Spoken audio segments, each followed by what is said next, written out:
It's time now to get our hands dirty and make our gorditas.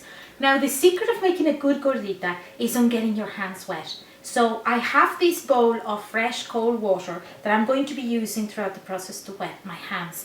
Now it's not dripping wet, it's just really a little bit of water. These will prevent your gorditas from sticking to your hands. Now you grab a bit of dough and you make it into a ball about the size of a golf ball. You can make them bigger or smaller, it's up to you, but I find this works for me. That's about the size. The next thing is giving it its shape. Now I've seen women in Mexican street markets that make this process look like an art, so quick. It's about 6 claps when it's all said and done, and having your hands wet prevents these from sticking, right?